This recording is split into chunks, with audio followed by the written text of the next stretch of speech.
नमस्कार दोस्तों आज हम जिस शख्स की बात कर रहे हैं ऐसे लोग लाखों में एक ही बार पैदा होते हैं।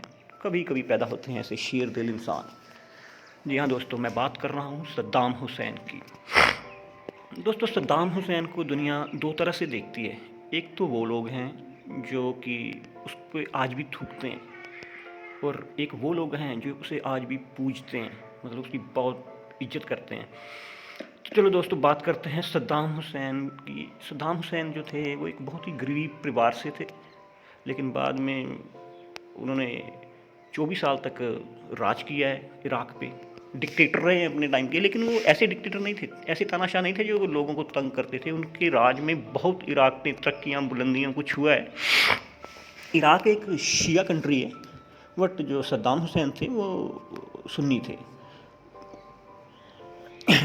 और उनकी सबसे बड़ी गलती है दोस्तों कि जो उन्होंने 1990 में कुवैत पे हमला कर दिया है। बस कुवैत पे हमला उनकी लाइफ का टर्निंग पॉइंट था, सबसे बड़ी गलती थी उनकी। और उसके बाद उनका जो पतन शुरू हो गया। अमेरिका और बरतानिया की सैनिकों ने मतलब इराक़ पे हमला बोल दिया है, और फिर उसके बाद जो है उनको कैप्चर कर लिया गया। तो उनको जो पकड़े जाने के बाद मतलब जो रखा गया है, उनको रखा गया है या तो बगदाद की एक सेंट्रल जेल है उसमें रखा गया, तो या फिर उनके एक महल में रखा गया था।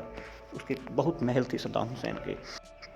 दोस्तों, सद्दाम हुसैन ने अपने 26 लीटर खून से कुरान लिखवाई है। मतलब लगातार वो 3 साल तक खून देते रहे हैं, और 605 पन्नों की किताब जो है उनके 26 लीटर खून के साथ लिखी गई है, जो आज भी एक बगदाद की बहुत बड़ी मस्जिद है उसमें रखी हुई है, शीशे के अंदर है, जाती है दुनिया देखने उसको।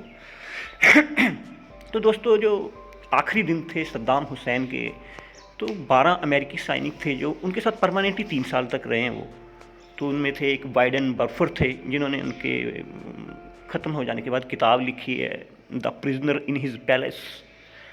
एक स्टीव थे, मतलब काफ़ी ज़्यादा उनके क्लोज फ्रेंड थे। मतलब उनको लोग अमेरिकी सैनिक बताते हैं कि हमें कभी लगा ही नहीं कि वो डिक्टेटर था, या वो बोलते हैं कि हमने इतना जिंदा दिल इंसान कभी देखा ही नहीं है। एक बार एक सैनिक ने सद्दाम हुसैन को बताया था कि उसका भाई ख़त्म हो गया है, तो सद्दाम हुसैन ने उसको गले से लगाकर बोला था कि आज से मैं तुम्हारा बड़ा भाई हूँ, और कहा था कि अगर सरकार मुझे मेरे पैसे खर्च करने की अनुमति दे दे तो मैं तेरे बेटे को मतलब पढ़ाना चाहता हूँ, मैं उसको जो भी वो करना चाहता है मैं करना चाहता हूँ। तो अमेरिकी सैनिक जो थे वो बहुत प्रभावित थे सद्दाम हुसैन से। एक बार सद्दाम अपनी कोठरी में बंद थे, तो उन्होंने स्टीव को बुलाया है।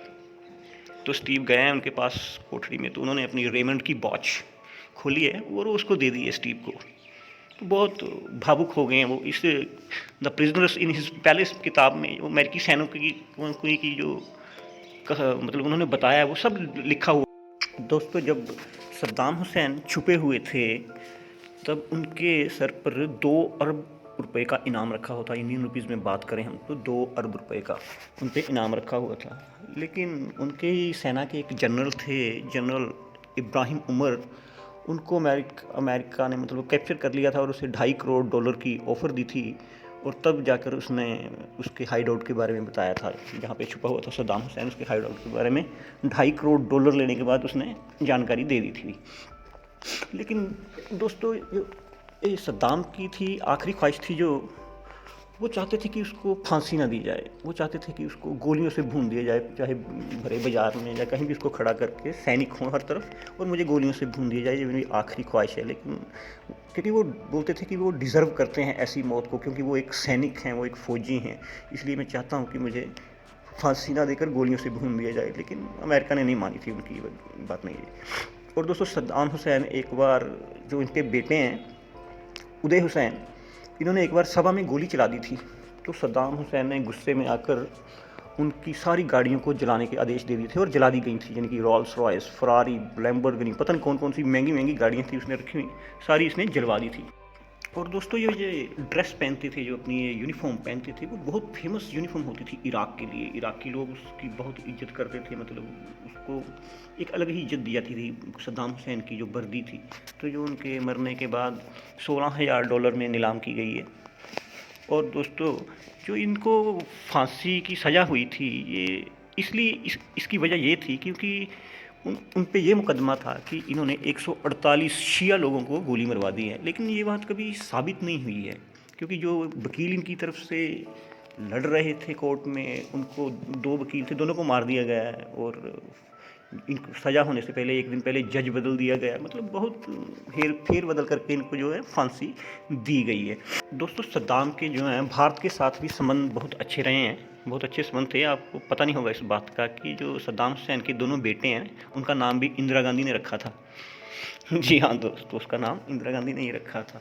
तो फिर 30 दिसंबर 2006 को बकरीद का दिन था, वो सुबह 3 बजे उसको उठाया गया और बताया गया कि आपको कुछ घंटों के बाद ही फांसी दे दी जाएगी। फिर वो उठे हैं, नहाने चले गए हैं, आके उन्होंने नमाज पढ़ी है और जब उनको फांसी देने लगे हैं ना, तो दोस्तों जो काला सा कपड़ा पहनाते हैं ना मुंह पे, वो उन्होंने लेने से मना कर दिया था। उन्होंने बोला मुझे इसकी ज़रूरत नहीं है, मैं ऐसे ही फांसी लूँगा। और हंसते हंसते वो फांसी पे चढ़े थे। जब दोस्तों उनको फांसी दी जा रही थी ना, तो सारे ही अमेरिकी सैनिक रो रहे थे, मतलब फूट फूट के रो रहे थे सारे क्योंकि उनको लगता था कि हमने ये बंदा फांसी को डिज़र्व नहीं करता है और हम इसके साथ गद्दारी कर रहे हैं।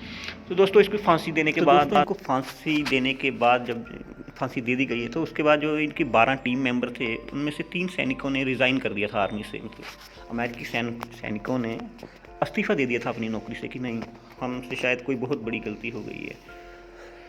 तो चलिए दोस्तों, आज का वीडियो हम यहीं पे समाप्त करते हैं। मिलेंगे हम आपको नेक्स्ट वीडियो में, और इसी तरह की नॉलेजेबल वीडियो देखने के लिए मेरे चैनल को लाइक करें, शेयर करें, सब्सक्राइब, और मिलते हैं हम नेक्स्ट वीडियो में। और एंड थैंक्स फॉर वॉचिंग। जय हिंद दोस्तों, जय भारत, गुड।